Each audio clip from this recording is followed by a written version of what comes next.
Welcome in, everyone, to episode 10 of Paid for Play, powered by Pick City.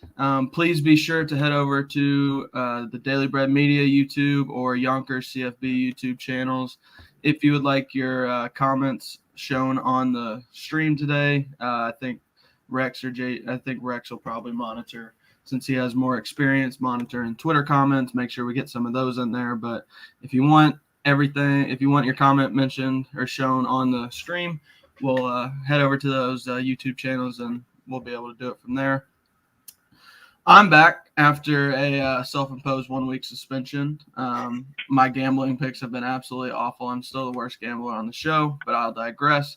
Since we have one of our best slates of the season today, it's a loaded slate. JD, how we feeling? I am feeling great. It's a fantastic slate. There's also a UFC card happening at 7:30, and Halloween is tomorrow, so it is a fantastic day. Bad day to be a beer. Yeah, and to be the bookie, Sam, because when it's your best slate, these are the ones you show up for. You don't like the wash. You don't like when it's a garbage slate, when you have to be betting on Middle Tennessee State or be trying to back Vanderbilt. These big weekends are where you thrive. Exactly. So if we want to go ahead and get into it, we have some great games in the noon slate, big contest in the Big Ten to start it off today. Michigan going to Michigan State, undefeated teams meeting up. I don't know how you trust Jim Harbaugh in this spot. I mean, he hasn't proven anything yet. Hasn't beaten it. I don't know if he's beaten a top 10 team. I can't remember if that record still stands.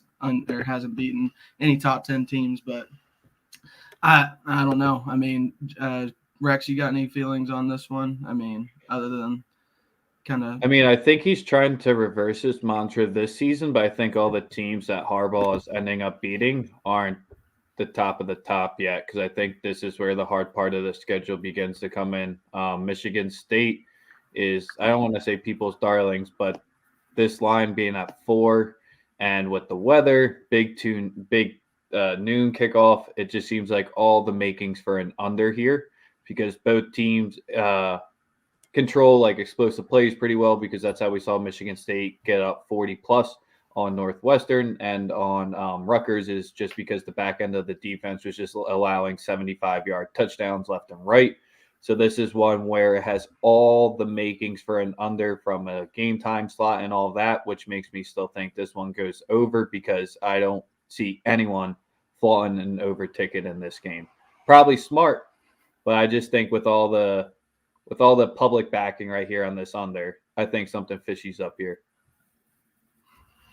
Yeah, I mean, it seems like I think Michigan State kind of has the same feeling coming into this game, where neither team has really played anyone super impressive. I mean, we thought Michigan State would have Michigan State's win against Miami might be something, but it's shown like it's not really that impressive of a win. So I think both these teams are headed into the meat of their schedule. Like, November is going to be a tough stretch for both of them.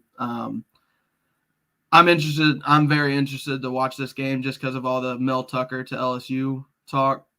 See if he can actually win one of these games. But JD, how are we feeling on this one? Nothing strong for me. I feel pretty confident that Michigan's the better team. But with the -4 on the road in the rivalry game, Jim Harbaugh in a big game, I'm not sure that matters. I'm kind of split on the Jim Harbaugh big game stuff, because this is technically a big game, but Michigan State is a top 10 team. I'm not really sure how many people actually believe that. It was like when Iowa's number 2, sure, they deserve to be there because they haven't lost. But I think they're the better team, but a -4 Jim Harbaugh on the road, there's no way I could take that one. Yeah, we'll get our Big Ten guy who's driving through, as Rex called it, Pennsyltucky. The sticks of Pennsylvania. Goose is coming at you live from the car. Goose, how we feeling? Yep. I know you're our Big Ten guy, so let's get into it.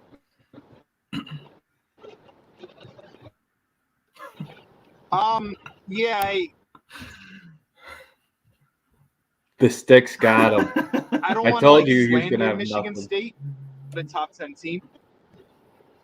Damn it. You could drop me then. No, Michigan State isn't a top 10 team. They're a top 25 team. And the O-line for Michigan, I think is going to dominate this game. I like Michigan to come out victorious. I don't know if I like -4, but I like them to win anywhere between 3 and 7. Okay, we'll drop him out just so we can bring him back in and out. So his video's working fine in the background. Then as soon as we get in, it's like he gets stricken. Like, he loses all connection. So bookies are cutting them off. Yeah, bookies getting the connection. Yeah, they're coming for pay for play. I mean, unless it's one of my picks, it seems like it's been a winner. You all have been great. I have not. But we'll go ahead and move on. Texas at Baylor. Not really one of the biggest games of the day, but an interesting one for me. I think a lot of my picks are just gonna start being anything. If your names come up in the LSU coaching search, I'm just gonna bet on your game so I can watch how you coach. I like how Baylor's played this year. I like what Dave Aranda's done. Texas and Sark. I mean, Sark and Aranda have had good battles back whenever they were both coordinators at LSU and Alabama. But JD, you have anything here? Yeah, I took Texas money line in the first half. I got it at +105. There were some better ones out there earlier, but I got it at +105. Yeah, Texas has been one of the best teams in the entire country in the first half of games, and then they completely fall apart. It's been a knock on Sark so far. We've been saying this for a couple weeks, and people have kind of caught on, but he doesn't really know how to make halftime adjustments yet as a head coach, so maybe he'll figure that out. But what we know right now is they have a high-powered offense. They've been scoring on absolutely every single team they faced in the first half. Until I see that change, I'm just going to keep betting it, especially when I get plus money. Yeah, and I have one official play for this one. It's just the over. I mean, I don't if you've watched any Texas game this in the last month or so, there's no lead that's safe. It doesn't matter how big they're up or who they're playing, and points are going to be scored. Texas is going to be able to put up points. They may not put up as many as they do in the first half, but I like Baylor's ability to score this year with I think it's Jeff Haley. I can't remember. Jeff Grimes, yeah, old Ellis or old BYU coordinator. He's had Baylor's offense looking pretty good, but I don't think Texas is not going to be able to not going to score. So Rex, you have anything here?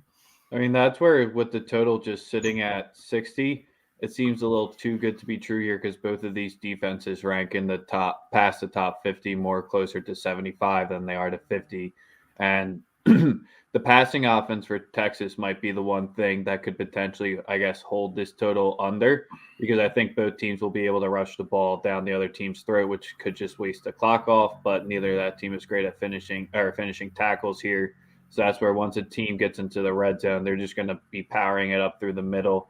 And that's where JD had a good point, where you can definitely look for a Baylor second half play in this one if it goes out to his game script that he's expecting. And that's one of the biggest things, is because you could get a little double whammy here. And that's kind of the angle I'd be going there, because everything kind of says to me that I should be backing Texas to win here. But I just think Baylor comes through at the end, and I rather get a better number than laying points. If Texas goes up 2 scores, it's almost like you should just instantly bet money line on the opposing team, because I feel like they've blown every big lead they've had in the last month. I mean, I don't have much else on this game. It just seems like the best game to have on the second TV and the noon slate. If you have the second TV, or just flip back and forth between those two. But we'll get on to the one really strong game, and I guess not so strong, but our best game in the 3:30 slot. Georgia, Florida, largest cocktail party in Jacksonville. I don't know how to look at this Florida team. They go from playing a tight game in the swamp versus Bama to just getting absolutely run all over last time we saw them by an LSU team that has not showed they can run the ball on anyone all year. So I don't know how to look at this game. JD, speak some wisdom to me. Yeah, I have no wisdom when it comes to Florida games. I've bet them a few times, and I feel like I should have won both bets, and they just something. Everyone in the world was on Florida first half, Florida full game against LSU, and it was That's why Vegas is built the way it is. It's not. Yeah. That's why those casinos are so tall. Florida's been making me look very foolish. I've been up against Kentucky too, and they won pretty much everywhere you look on the box score. But of course, that didn't matter. A lot of it's their quarterbacks like to turn the ball over. Anthony Richardson is going to start. I think that's a huge wild card, a huge unknown. But it has to be a positive on the Florida side, I guess, because Emory Jones hasn't been great. Yeah, I'm not betting Florida games, but like the weird thing is, I keep losing bets on them, and then you look at their advanced stats, and every single person out there, their metrics love Florida. Yep. 7-point losing, dogs today is like what the advanced stats are saying. Which is crazy because Georgia's like number one in every advanced stat you look at, like pretty much every single one. So I don't know what to think about this, but I guess this is the time where I should keep riding Florida, but hell no. Yeah, this is kind of where the advanced stats are always going to say the best team isn't the best by that much, and a comparable team that they have right in the middle of the pack should be closer. But, I mean, preseason, this game was a 7-point spread. So if you want to take that, and because this definitely had a look-ahead line, so now we're sitting all the way up at 14, justly so. And, JD, I'm just going straight pain in this one. I'm taking the over 51, minus 110 here. I think Georgia can easily put up 40 themselves on Florida's defense here. And then I think Florida can still get up 21 here. So if you really want to take maybe a potentially safer route, just target the Georgia team total over here. But I'm taking the over 51 because I believe Florida does have some fight in them. At the end of the day, they potentially cover that 14, but I just don't want any action in that because I think both teams will be able – not Florida's going to move it comfortably. Georgia will, and then Florida will get up there. The prevent defense will come in from Georgia. Second half, Florida comes alive, over 51, minus 110. Yeah, I mean, I think both Anthony Richardson and Emory Jones made like LSU secondary, who has been susceptible to big plays all year. They made them look like the Legion of Boom out there or something like that. There's no reason LSU should like have given Florida as good of a game as they did and or even upset them. Like it. I'm scared of what Georgia's offensive line might be able to do. Just seeing the film from the last game for Florida, and it's a rivalry game, so I'm not going to, I'm not gonna like. I don't feel like it's gonna be too big of a blowout. I do think Florida shows some fight that they didn't have like last time out, and it seems like it'll be. I do like the over as well, just because I think Anthony Richardson. While he's very explosive player, he can turn the ball over and get Georgia some short field. And against that defense, I think there's going to be a couple turnovers for Florida today. But I'll go on to Ole Miss Auburn, another big SEC game.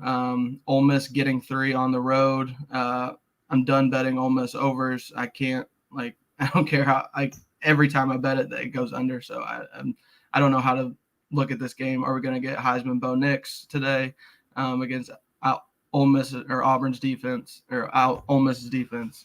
Rex, what do you got? Man, Ole Miss has been quite profitable to me, just backing them on the spread, picking your spots with them here. And this is one where I kind of just wanted to double up from what they've paid me out the 2 times I backed them season and put them here as my dogs. Really thought this would be the spot, but what you exactly said from Bo Nix is he's starting to look comparable back there and starting to be like a functional quarterback. And that's the biggest reason that's keeping me off this, because Nix is making plays outside of the pocket. He's not making his bonehead turnovers and saying all this good stuff about him. It's going to probably lead him to do it all tonight. But when he's showing that he's going to be a little bit more of a game manager and not take these crazy mistakes that he's been, it's tough to go against them at home, even with Ole Miss. But this is a spot where, Sam, I think you have to go right back to the over. I have no action in this one just because I honestly have no clue what will happen here. Corral's health, I mean, I guess he looks to be fine, but banged up going against an Auburn D line, that's not what I want to be seeing, even though it's not as crazy as it used to be. Just the rep always lives up there. Yeah, I mean, Ole Miss, I don't know. I mean, I watched them pretty as close as I could last week. I mean, I was at a tailgate. I couldn't really our TV's freezing up here and there, but I don't know what happened last week to make me. I kind of believe in Ole Miss's defense, but I also have watched every other game they played this year, so I don't know like why last week. I mean, I guess just LSU's just that bad. So, JD, anything on Corral and Ole Miss this week? No, not much. Just repeat it every week. I'm not going to bet against Ole Miss this year. I see a lot of people circling Auburn because it's a really tough scheduling spot for Ole Miss, and they're really banged up. They've had a lot of tough matchups in a row. Corral's banged up. 2 of their top receivers are out. Tight ends out. They just got a lot of injuries going on, and they're banged up. But still, I think like in a vacuum, and I don't know if a vacuum matters at all, but I think they're the better team. They're catching 3 points. That's still the way it looks playing this game, but I'm just gonna lay off. Yeah, I mean, I'm doing the same thing I am with like the Mel Tucker. Like I'm gonna take Ole Miss just because if I'm watching these games with future LSU coaching candidates involved, I'm just gonna bet on that team. See if anyone wins me some money. Maybe swings my vote in their favor a little bit, but I do like Ole Miss today. I think their offense is a little bit more explosive. See if their defense can hold up against Auburn. It is going to be a tough environment. I don't know if it'll be as hostile as what they saw in Tennessee, but we'll see if we'll bring Goose back in, see if he's got anything on this one. See if he's going to get taken out again or not. What you got on this one, Goose? This joining in a spot I don't like because I don't have a play in this game. Bo Nix, we're all waiting for his collapse. He's so inconsistent, but he's been consistent this season. So I'm going to I don't bet on Auburn because of the quarterback inconsistency, but I don't want to bet against them coming off the bye this week. All righty. Well, we'll move on to, I guess, one of the biggest group of 5 games of the season, SMU Houston. I'm not sure. I haven't watched a lot of either of these teams, but it's at a pick right now. Goose, I think you wanted to mention this one on the show. Let's see what you got. Yeah, I think this is a great game to watch. 2 fun teams. I don't know how legitimate each other team is. They've had a soft schedule, very soft schedule. I just think Houston is more fraudulent. I don't think their defense is as good as the stats say. And I'm looking back at SMU. I think their offense is dynamic. I think their quarterback has been great. The transfer from Oklahoma, and I think SMU on the road comes out victorious. And I think this team is pretty legit. I think they can give Cincinnati a good game. I'm not saying they're Cincinnati's level because they're way below Cincinnati's level, but I think this is a great American Conference team, and I like SMU's offense to go against what I would say a fraudulent Houston defense, in my opinion. JD, anything on this one? I just want to point out that in week 0, I give out one future play. I said my strongest future play by far is SMU over 6 wins, and they got there in 7 games. So I'm a fan of SMU. I'm not going to bet against them. It's a really good game. I agree with some points Goose has made. Like looking through Houston's schedule, they have a talented defense, but it's still Dana Holgorsen. I don't trust Dana Holgorsen at all. I trust everything about SMU more, so I would lean that way as well. Yeah, no official play on the game for me. Rex, you have any official plays or any advice for people today? I'm done betting with or trying to even look at Houston games this season. While Dana's still there, it is just the ultimate team of a roller coaster, and there's better AAC matchups to be probably betting on, even though if they're not as high quality. But it's hard not to like the Ponies here in this spot because this is just a spot where they would come in and roll Houston after them looking semi-consistent or probably very consistent for their program. Because once you think Houston, you have them figured out, they just come up and put up 14-1 game and give up 51. And SMU has that type of offense that can definitely do it to them today here. All right, well, we'll move on. Tune into this game if you're interested in it. These guys giving you some picks, but we'll move into the primetime slot tonight. Penn State, Ohio State. I watched Ohio State literally put up 50 points in the blink of an eye last week, right in front of my face. Sat out in that miserable weather out in Bloomington last week, watching that massacre. I don't know if it's just recency bias, just watching them last week, but and along with the James Franklin comments made this week, where his head is just not even close to being ready for this game. Like he's telling people he's going to the big house. He's getting ready for Illinois, who they played last week. Rex, you got anything here? I mean, I don't want to sound like Ohio State's the lock, but it feels like it's almost a lock. I don't know. This just seems like a spot where Penn State, where everyone thinks they're dead, they're going to show up and hang. But I would need 21 to feel any bit confident in backing Penn State at this number here. I just think the Ohio State explosive players, even though how much I was saying Penn State's cornerbacks were looking semi-solid. Iowa kind of not exposed them, but when I was able to move it like that on them a little bit and other teams were, that just gives me all concern that Travion Henderson is probably going to run wild on this team today. So that's where Penn State, I would need the plus 21 in order to feel semi-confident in this one, but I'm also not trying to lay a huge number there. Sources gave the information for Travion Henderson to have a big day today. So I got to trust my sources on that one there. JD, any props or anything on this one? Not really.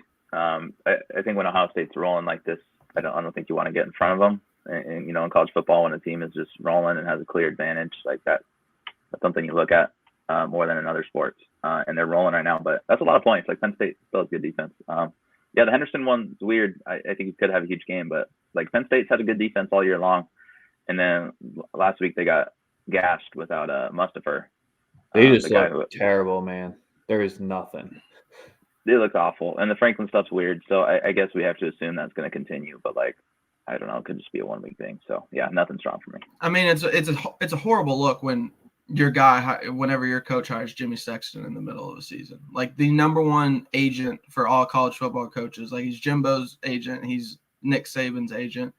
If your guy's hiring him, he's either looking to move or get his name out there and try to get a bigger deal from Penn State, or he's just gone. So it's not good if your coach is hiring him in the middle of the season and he has his mind as fucked up as James Franklin has been. Goose, Big Ten guy, what do you got? Big Ten Goose. Yeah, so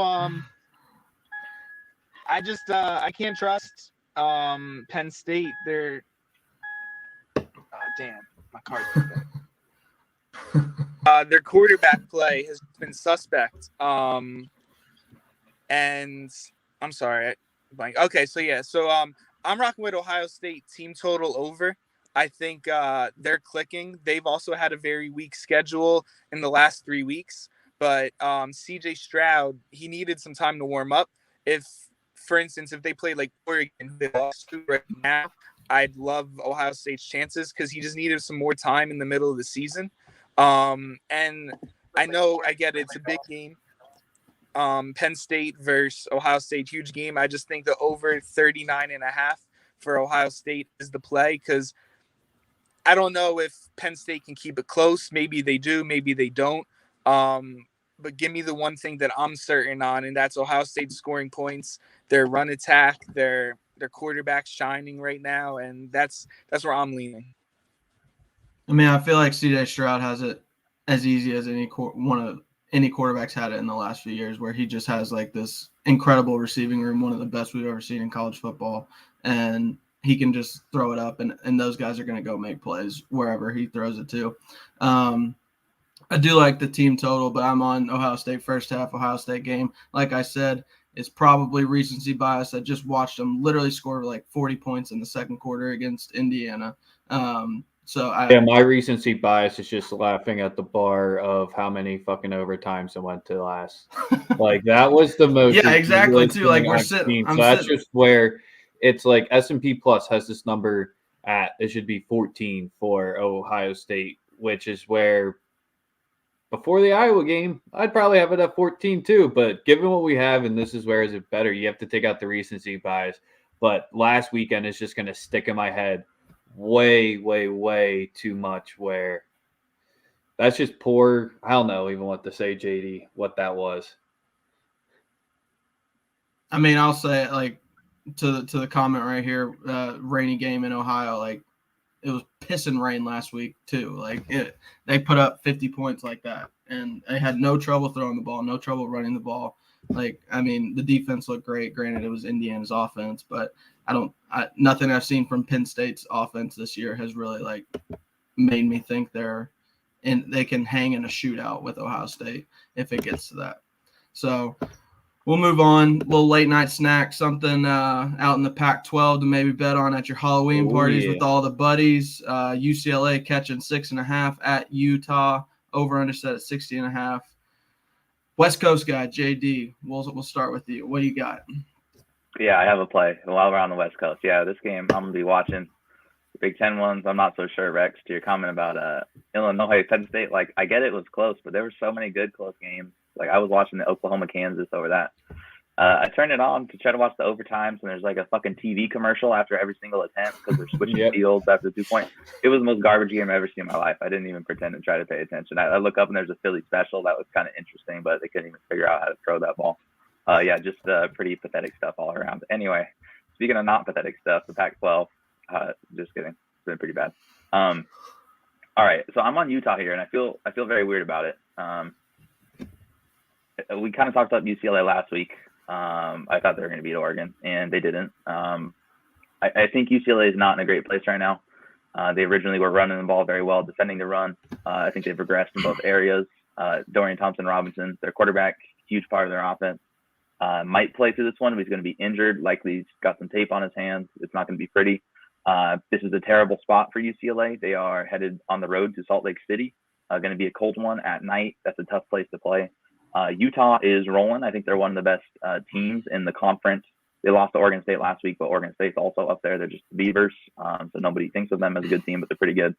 I just think Utah has this game covered pretty much everywhere. Cam Rising, Utah's quarterback, I think a lot of people haven't realized this guy's good. He changes Utah's offense. This is not the same Utah we saw earlier in the year. And UCLA has one of the worst secondaries in the entire country. Absolutely, totally 100% fade-worthy. Awful. And Cam Rising's going to throw it on them. Cold game. Southern California boys up there. I feel weird 6.5 points because I think these teams are in a vacuum. I think they're pretty close. But once I look at the matchups, I like Utah everywhere here. Alrighty. Rex, you got anything? Man, I've been trying to ride the chip train for pretty long right now, and this is one where last week we looked good early, and then he made us look bad late. Was the easiest way to put it with why we were on UCLA last week. And Utah has been a covering machine right now, regardless of what the number has been in October. And they've looked like one of the strongest teams in the Pac-12. So that's why you're seeing close to a touchdown being laid here. And that's why I think everybody's jumping to that UCLA number. I think this is a perfect game for me just not to bet and enjoy because this is going to be high-quality football. I really don't want to have a bias in this one because I think, if anything, I think this game flies over because both of the offenses have shown that they can put up 40 in flashes. All right, Goose. Yeah, so as an East Coaster, I try to watch some Pac-12 football. It's late. Usually when I watch it, I'm a little out of it. But this line, not really knowing too much about these teams, this line just feels high. But as you guys are pointing out, that's because Utah's a legit team. Many people are going to look at this like, oh, UCLA, they just played Oregon tough. Like, they should be a lock. And, like, it feels like they should be a lock at plus 6.5 or even plus 7. I'm going to stay away from it. I hear the UCLA quarterback is a little banged up. Maybe that's why this line feels so high. But, yeah, at the end of the day, it's a 10 p.m.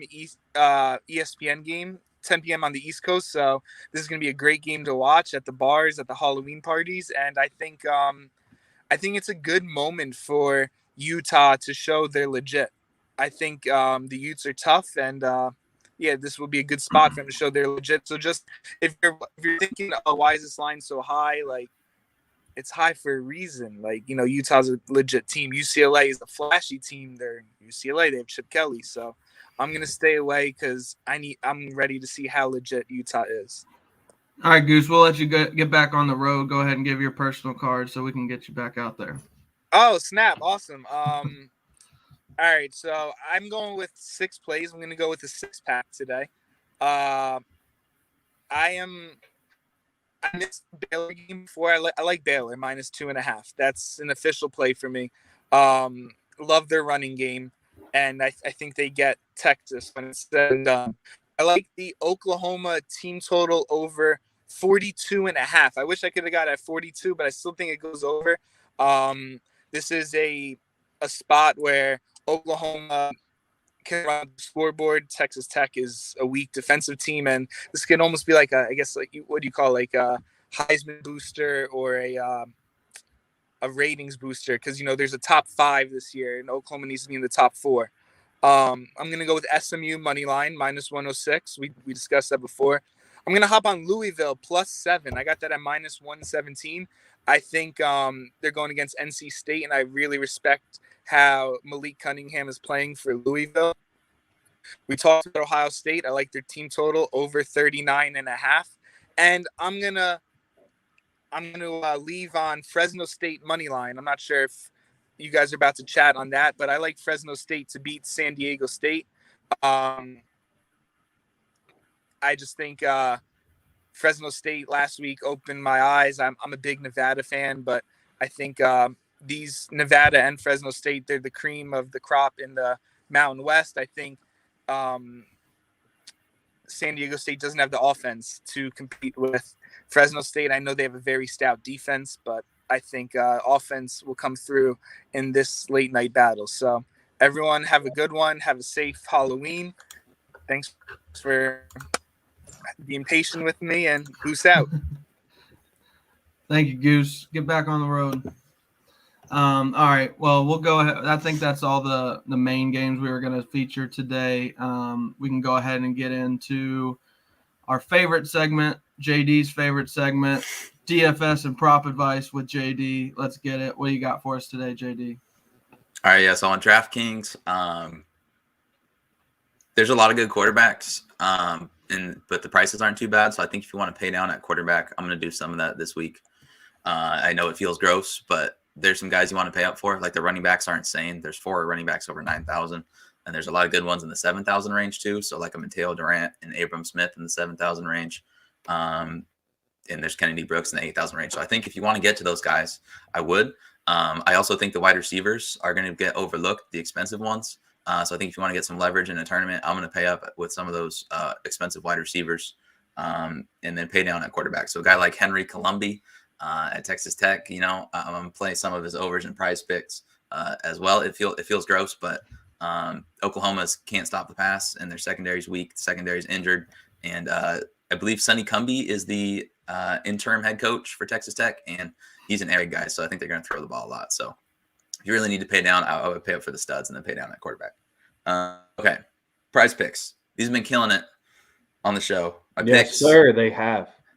My picks have been okay, but the prize picks have been very good. All right, so let me try to find my 5 strongest for the show. I'll try to give out 5.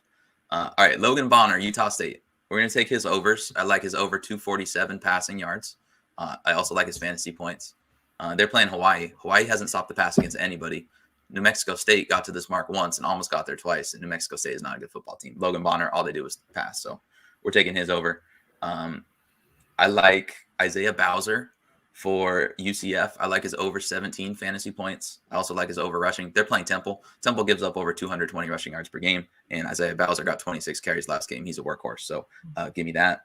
I like – I already mentioned Columbi. I like Desmond Ridder, Cincinnati, over 24.5. I'm going to take Cincinnati's team total over as well in my best bet segment. Tulane's defense is I think it's the 3rd worst scoring defense in the entire country, and Cincinnati's trying to get style points for the playoffs, and Desmond Ridder's a dual threat. He can run. So I like him there.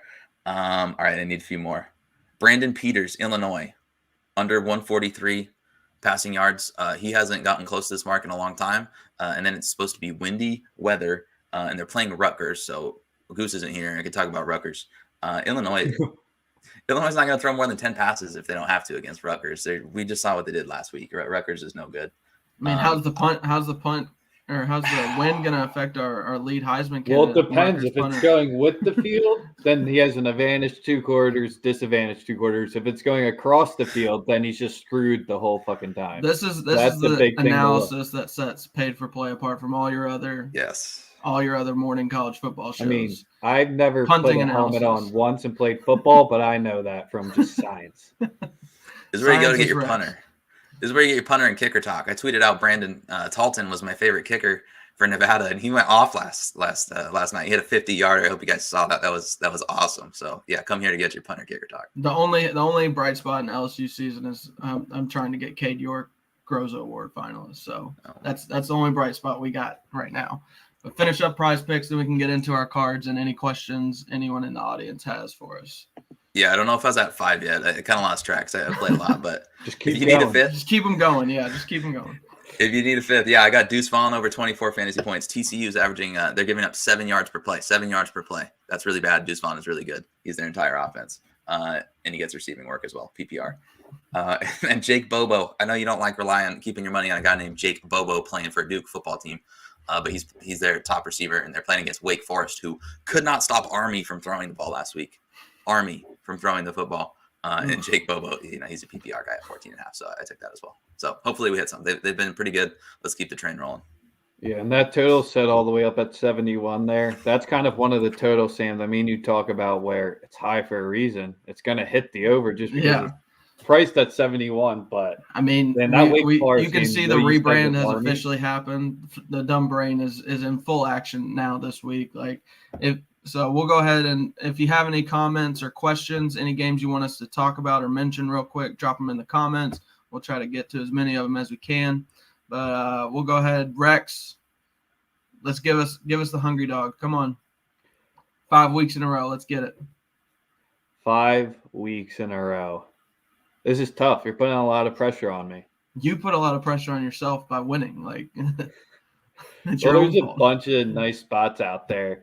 I liked Iowa at first, but then I talked myself off that because all the public is all over Iowa, and that line kept going Wisconsin's way here because more than 75% of the money is on the Iowa spread at the +3 or at the spread, and it still moved to a -3 for Wisconsin. So that was the biggest reason why it kept me off that game there. I think I lost a lot of value in the number in Indiana. If I still could have gotten the money line at +6, I would have went there at the +155, but that's still good value there. Still not the official hungry dog. Yeah, I just want to keep teasing you guys up a little bit here. Is Indiana going to get a win against the Power 5 team today? Hell yeah. I mean, if it wasn't in the snake pit, potentially, it being in the snake pit is the biggest reason why I wouldn't want to go against them because that's the only time Maryland shows up unless they're playing at Texas. That's the other big factor. All right. If Tuttle or Penix plays, which I know they're both awful, so I don't know if it matters, but they're better than whatever that walk-on dude they had out there who's just couldn't even they didn't even pretend to throw the ball. So if Tuttle or Penix plays, yeah, I'm gonna be on Indiana. So anyway, continue. All right, so we'll get to it right here. I hope Sosa's still in chat, and I feel gross doing it, and my money's going to be behind Sam Howell tonight to get their win at Notre Dame at +155. If it's the heat check shot here, going against everything Notre Dame. I had Notre Dame Sosa, first half -2.5, right in -120 was the first play that I had circled in my card. It was probably my most confident play of the day, and the more I just looked into it, seems like potentially a slip-up spot. Calling my shot here. We're going with North Carolina +155 on the money line. He's just speaking things into existence now. Notre Dame is for sure going to lose. Sorry, JD. It's a tough one for you, but you're going against it's an unstoppable force meets an immovable object. I mean, Rex has spoken. We're a religious team. We're a religious backer. We believe when these things happen, it's a force, and if we can't control it, we just accept it. It's some higher power at work. You want to go ahead and get into your best bets, JD, and then I'll close up the show with the ones I'll get to give out my other plays. Oh, you still have more? Yeah. I thought you were teasing us the whole time, and then you were going to finish with please. I had the Florida Georgia over 51 -110. Fresno State money line -110. I'm rocking that one with Goose. Doubling up here with USC. These are both half unit plays. Arizona is just that bad, and USC after losing to the rival will let out spot. So this is where we're going to back them at the -21 half unit. -110, and their team total over 38.5. I mean, Arizona's just that bad. If you've watched any game with the USC team total, JD, what are you shocked on that one for? Okay, it's nothing about USC. I'm just realizing that like your picks are just totally trolling my fandom right now. Okay, so you have UNC beating Notre Dame. You're taking Notre Dame's rival USC twice, not just once, but twice. And then you're taking Fresno State money line when I'm wearing a fucking San Diego State shirt. So I'm laughing that you're trolling me so hard right now. Oh man, it's not gonna be a good day for JD's like personal fandom, and just because I might as well just throw Colorado plus 24.5 in there too, just to cap it. Hey, Oregon can't cover big spreads like with Mario Cristobal. Colorado sucks, but hey, might as well. It's gonna hit. No, then I'm just going UNC money line plus 155. So 5 plays today. We just one short of the 6-pack. All right, JD. Now that Rex is officially done, we'll get to your best bets. Goodness gracious, just trolling me. It's too early for this. All right, so I already gave Utah and Texas first half money line. Cincinnati team total over 43.5 versus Tulane. Tulane can't stop anybody. Cincinnati's going for style points.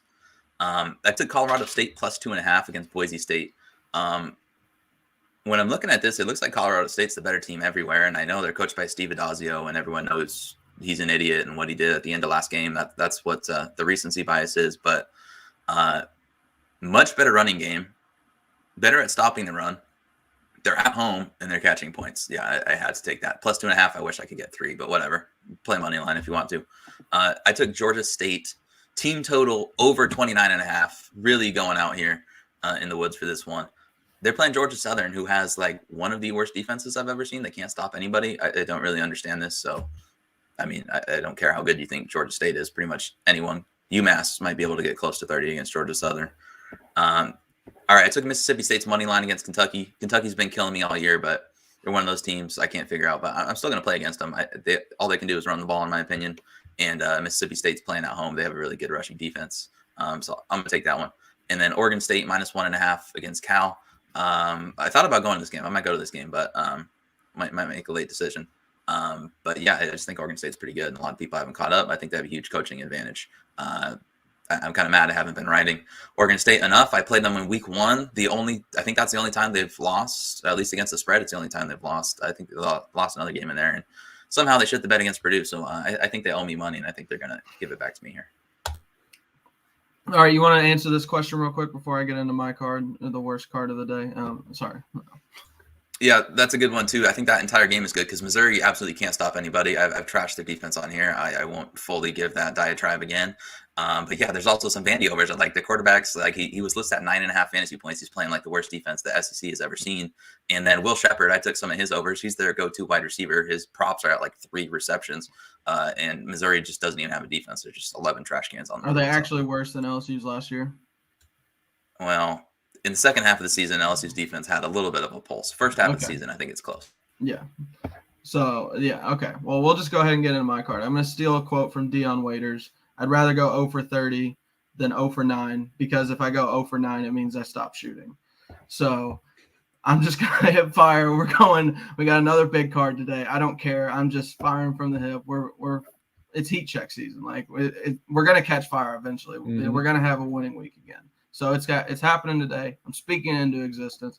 We got Michigan State plus 4 at Michigan. Or at home against Michigan. We got Cincy first half minus 16.5. I agree with JD. I think they're going for style points. Tulane's defense isn't very good. I'll go with the over 61.5 in that game as well. Texas Baylor over 61. I don't trust Texas defense or their ability to keep a lead, but I'm not going to play Baylor or any side in that one. Just give me some points in that. Oklahoma, Texas Tech over 66.5. I think Oklahoma's an over team again, especially with Caleb Williams at quarterback. I know it didn't work out last week, but that was just a gross game in Lawrence for Oklahoma. I don't know. I'm not shocked they sleptwalked through that game. I think Georgia, after seeing what LSU was able to do against Florida's defense, I don't know how Georgia doesn't just blow out Florida this week, especially if Anthony Richardson's going to give us some turnovers. I like Georgia first half -7.5. Georgia full game -14. I'll go Ole Miss money line +116. That's just a personal. That's just me wanting Lane to just trying to speak Lane into existence. And if he goes 11-1 or 10-2, I think that Lane is the clear choice for LSU's job or to get the LSU job. I'll go Mississippi State -1 with JD. I like that if I have one system play, if that's what I want to call it, like it's a ranked team being an underdog on the road against an unranked team. That's a good stat to follow. If you ever see that, I typically try to follow it. I would have done it against or with Wisconsin, but I've lost so much money betting on Wisconsin this year that I just cannot do it. Then to close out the night, I'll go Ohio State first half, Ohio State full game. I don't like I said earlier, I watched it happen last week. I cannot get it out of my head. Penn State looked awful. Ohio State looked great. That's all I got. So, Sam, I got a question for you. Yes, sir. Or would you rather?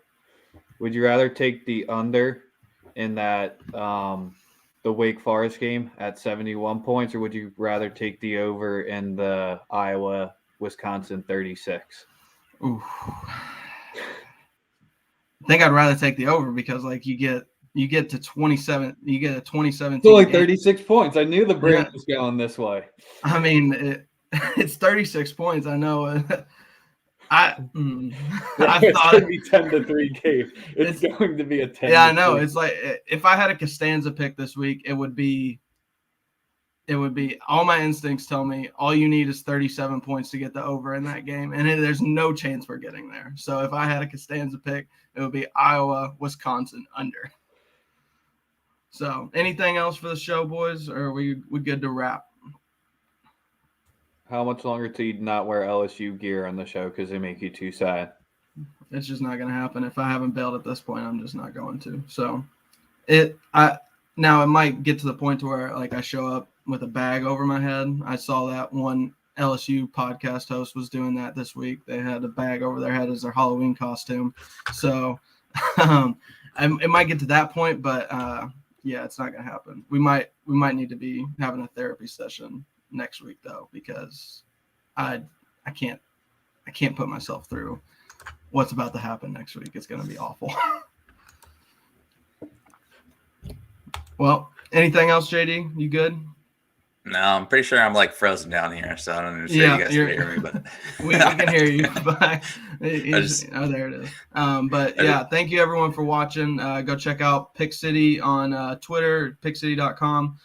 Be sure to check out Yonkers CFB YouTube channel. JD has all of his DFS previews on that channel. We're gonna stream live from that channel as well every week, as well as Daily Bread Media. Check out Sunday Morning Quarterbacks tomorrow. A Halloween episode. I'm sure everyone's gonna be dressing up in their costumes. Nice NFL slate. I might have a bag on my head after tomorrow, depending how that goes. Well, you can join the club, so we'll just show up with bags next week together. But if we lose and Miami lose, the Eagles have the first and third pick, and Carson's still going strong. So, baby, we're good. 3 first-round picks. Shit. Rex, you're going to be showing up with a bag one way or the other. Either you're going to show up with a bag over your head or you're going to be showing up with a bag full of money from the bookies. True. Very true. And JD, you get full way to grip me. If I get reverse sweep, you just gotta lay into me next episode at 7:30 in the morning.